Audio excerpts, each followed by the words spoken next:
Alright, we gotta talk about this new Dan Heng situation, okay? This new Super Saiyan 2 Dan Heng, okay? Because rumor is, the speculation, right, amongst the community is that this might be the 5-star character Hoyoverse themselves said that they would be giving us before the end of Emporius. A lot of people thought like, oh yeah, they gave us Archer, that's it, that's good. But they actually told us that there would be a different one, an actual one that wasn't from the collab, that's going to be given to us for free. And many suspect it's Dan Heng, this new form that he has. And there's a lot of merit to this. But let's stop goofing around and get right into this thing. Firstly, think about it. There's so many pull-worthy things out right now. Hoyo said we would be getting a new 5-star in Emporius for free. Think about this as well. Hysolins revives the DOT meta, but it's not just her. Kafka wasn't buffed and reworked for nothing, dude. She gets a rerun here too, and that's a lot to invest into unless you were already into the DOT meta before, and that was a long time ago, bro. There's a lot of new players out there.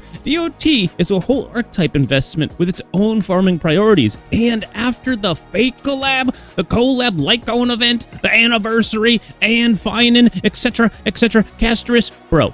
Free to play, dead in a ditch, Wallacoon, not returning your phone calls, okay? What a better time to give players a free character. Am I right? An important character too. Hype character, not just in lore, but in meta too. And real quick, I know what some of y'all might be thinking. Why not somebody else? Why not March, for example, who they've already given a version out for free? We'll get into that a little bit later on. I wanted to focus on Dan first. That's kind of the point of the video, and we'll go over some of the other stuff later on. But getting back to Dan real quick, the game itself already hinted 3 times that I know of, that I experienced in my playthrough, that Dan would be getting a new preservation form.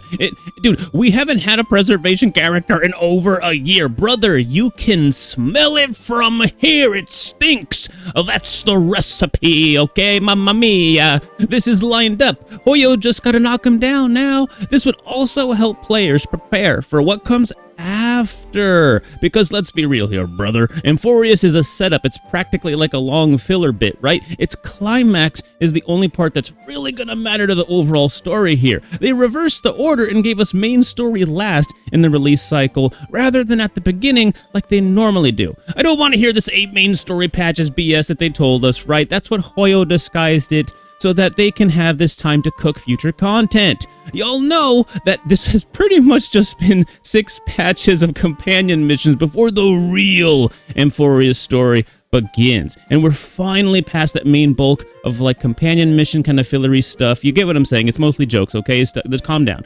And we're getting now to the meat and potatoes, the main course. Some of the appetizers were pretty cool though, I will admit. Mide and Cypher can get it, okay? They get the pass from me, alright? They can get it straight up. But I only got room on the life raft for 2, so you guys are gonna have to make your own picks. What's your pick? Let me hear it in the comments. Anyways, this aftermath they have set up is what I think we're really here for. If you're reading between the lines, if you're checking out the promo, some big stuff is coming, right? So who's dropping for like 3.7? Who's dropping for like 3.8? Yeah, it really gets you thinking. Hoyo is prepped to drop some super hot fire on us to close out Emporius. And to be honest, they have a lot of options to choose from as far as unreleased characters are concerned. And bruh, they are also likely planting the seeds for 4.0. Who is to say someone wild we haven't even met yet is potentially gonna show up, okay? Giving players a free character that is meta, that can be relied on, will really help everyone's accounts and set them up for future content. And I think that's what we are getting here with Dan Heng.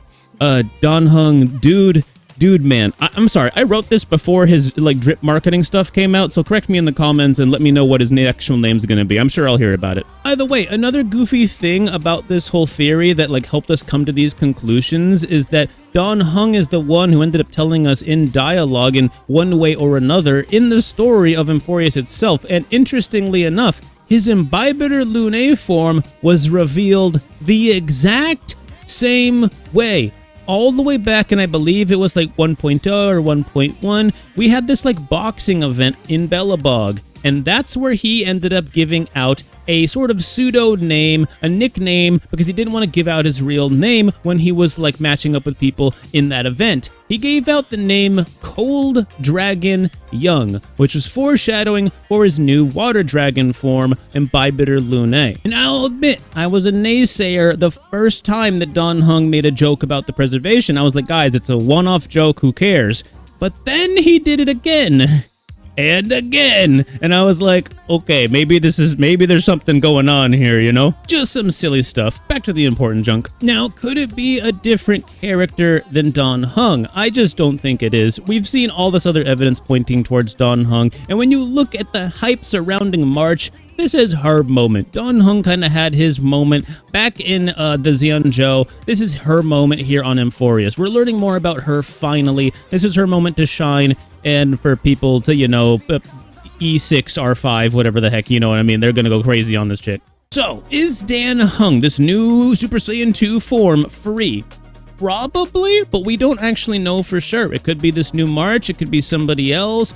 But I think whatever it is, we'll end up getting like the Dr. Ratio situation, right? Free premium character, but they have an active banner and signature light cone as well. Free Herder cone and other cones probably work well on them too, but we'll just have to wait and see. Hopefully, it's not a moment of a free character, but we need a specific light cone or some like BS like that, right? But I do think this situation only furthers the idea that late Emporius is cooking. If Dan is free, I don't think it's a Hoyo being like, oh my god, love you guys so much, here's a freebie. I think it's Hoyo being like, look, we know you are in a land of FOMO right now, and it's our fault, okay? With all these hype characters coming out and already releasing, here's a freebie so you can save some pulls to at least have half of a patch where it's easier to enable players to get a fun character they can like along the way. Because think about this. If Emporius ends all hype, right, which it's already set up to do so, right, how the heck are we supposed to prep for 4.0?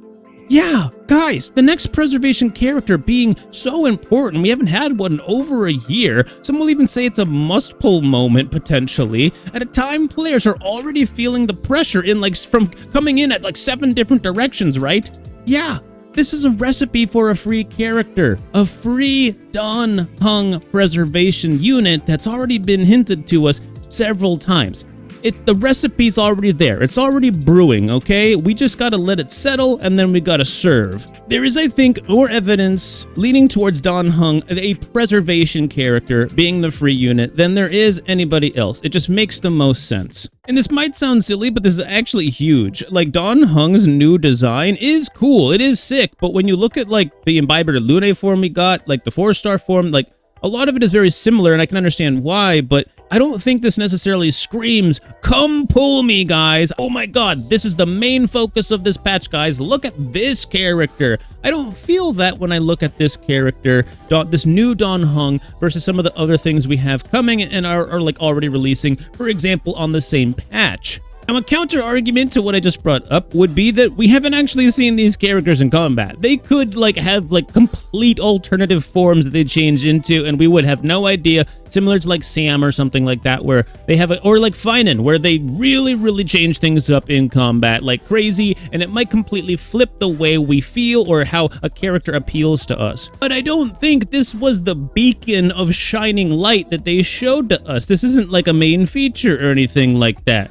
Obviously, this is the shining feature. Elysia, March 8th, or whatever the heck is going on here. Cyrene, all this pink-haired stuff. So with the hype surrounding this Cyrene, Elysia, like March 8th, whatever this Dark March Evernight is actually her name now. It's actually been revealed. Like, we know that there's too much going on here for them to just give one of those out for free, unless they actually release a whole bunch of those characters. Because think about it.